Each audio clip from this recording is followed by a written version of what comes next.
So let's talk about this first card here, the energy that you bring to the table. We have the Death card. And the Death card, as a major arcana card, it signifies some major transformation in your relationships where the two of you, you and a partner, are moving on to a phase that looks a lot more stable, a lot more grounded, and a lot more, I want to say, even a better space, okay? Leaving the past baggage behind, the arguments, the fights, the lack of a sense of direction, or even consensus as to where the relationship is headed, what we're meant to do.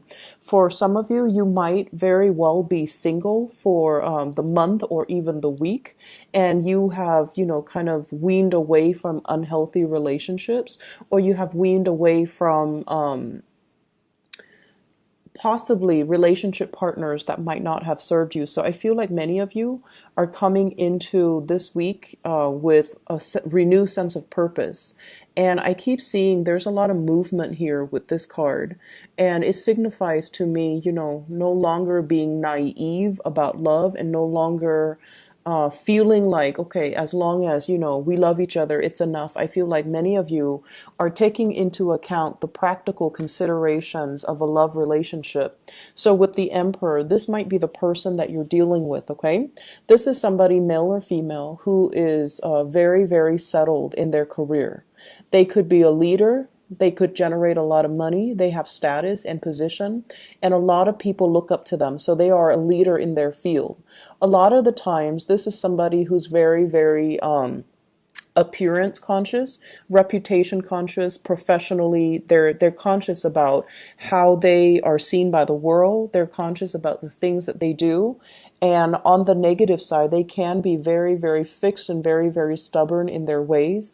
However, they always try to do the right thing. They always try to, walk the higher path of wisdom and truth.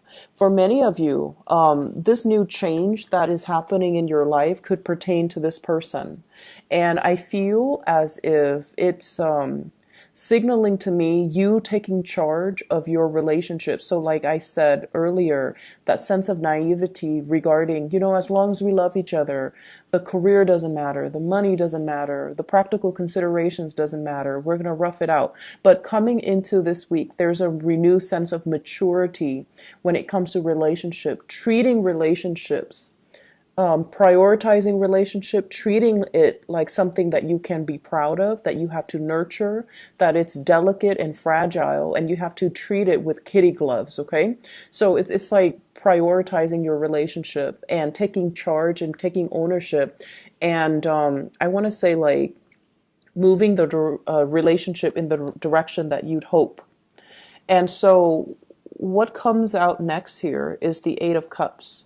And with this Eight of Cups, this is sailing over troubled waters, figuring out what works and what doesn't, so we can, move forward with what is really working us, to really uplift us rather than being weighed down by the things that are not working. So you're entering a new phase in your relationship where if you both have been fighting, or if there has been power dominance issues and, things like that, I feel like you're taking the higher road. You're taking like you're reaching a space of moral, like the moral high ground, and there's no more bickering. There's like smooth sailing forward, and there's a lot of movement ahead, okay?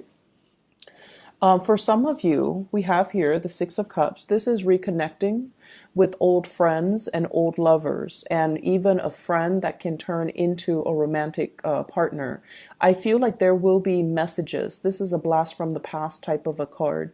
Messages, communications from exes that you have moved away from, and because you're consciously making some really positive shifts in your life that are highly divinely guided, I feel like many of you are coming into this space where the past is reaching out to you.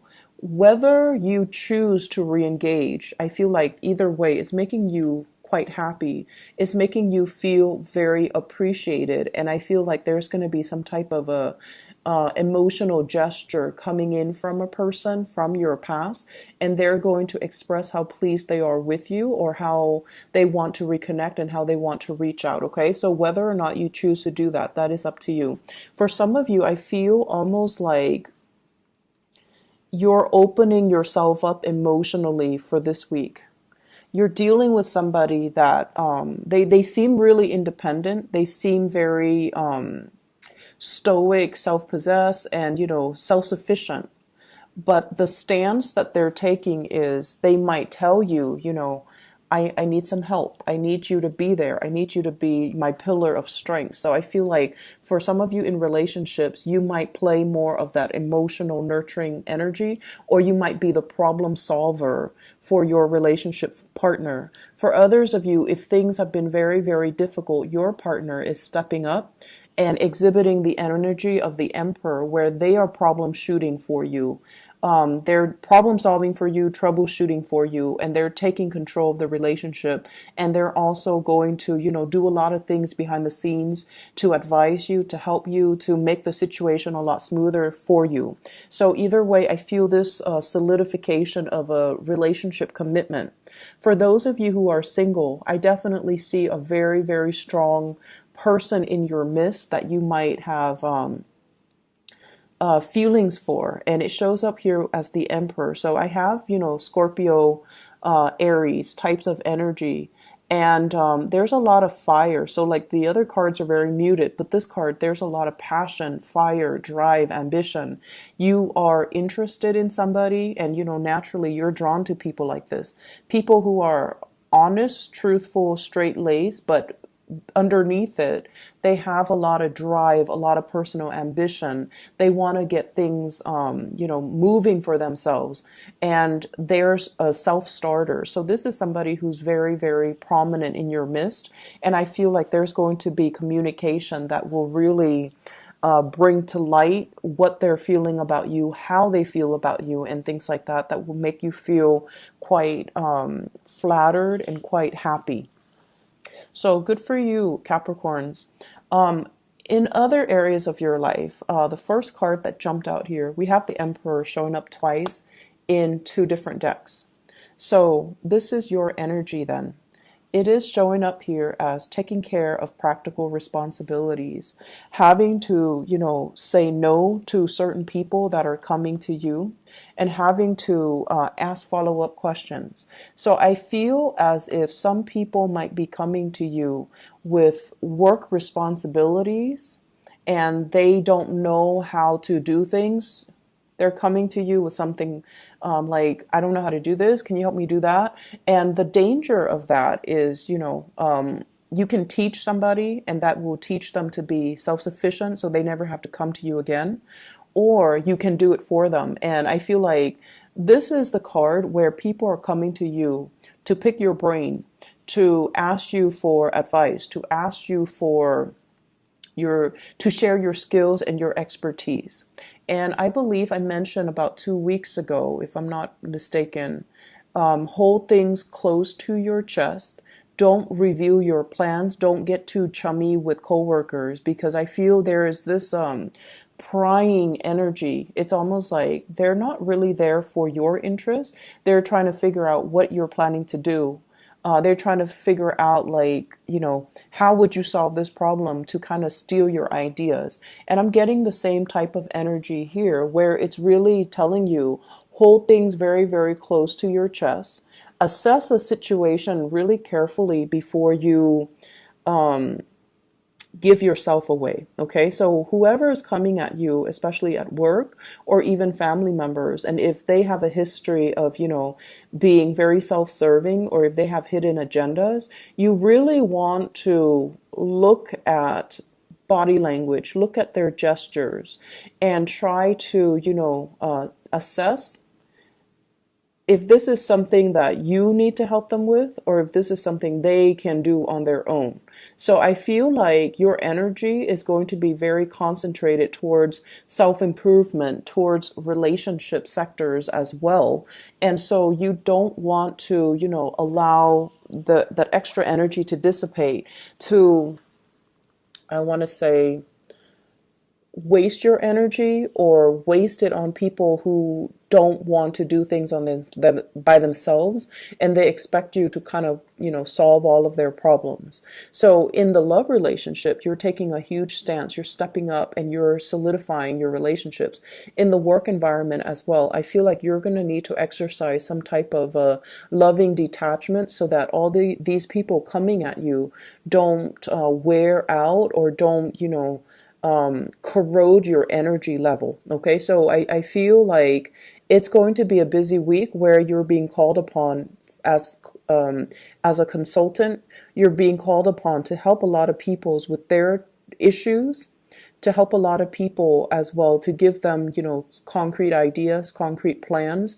And so you're in a position where you are in very, very high demand. So be discriminate about what you're sharing with other people. You're also very visible and a lot of people look up to you. So make sure that, I don't need to tell you guys this because, you guys are very solid and sturdy. But if there people are coming to you and like for mentorship, for example, and they're like, this, I don't know what to do. My life is, in disarray. Can you help me fix it? I feel like it's really critical for you to think about whether or not that's appropriate. So if it's a coworker and their life's in disarray, their personal life's in disarray, I don't feel that it's appropriate for you to, get too involved in their personal lives. You can give them general advice, but I would say drawing boundaries and telling them, I'm going to you should defer to your psychiatrist, your therapist to help you with that. I can only give you, professional advice. So learning to draw boundaries and learning to be firm with some people. On the financial front, with the Four of Pentacles, this is a card about, holding tight to your money. Building up that savings account, not spending like there's no tomorrow. So for some of you on the younger age spectrum, if you are in a job where you're starting to make a lot of money, just be careful about spending, buying gadgets, buying, cars, buying sound system, and buying things that you don't need, because I feel like you need to start saving up for a rainy day. Okay, so just because the money is rolling in, just be very careful about where you're giving your resources and how you're spending your money, because there is this universal law about money. Money that comes in fast will leave your hands very, very fast. So this is a good time for you to think about savings, even if you're very, very young and you don't think about retirement. But what I have here is a major escalation. So that means it's a good time for you to set aside some money and really, try to invest it or try to put it aside for a rainy day, or try to start putting it in an account so that you can plan your retirement. Okay, this is just a practical thing that's coming in because I feel like some of you are money is leaving your hands or sliding through your fingers really, really quickly. So you just want to be careful about that. Okay, good week overall, Capricorn. So just focus on the relationship sector. I feel like things are good in the work front. I'm sensing that there's solicitations as well for going out and things like that, but it's at your discretion whether or not you want to mix business with pleasure, or whether or not you want to let people close to you let people get too close to you. I feel like there's a need here to maintain clear boundaries, especially with coworkers. Okay, so I wish you all the best. Take care. Bye bye.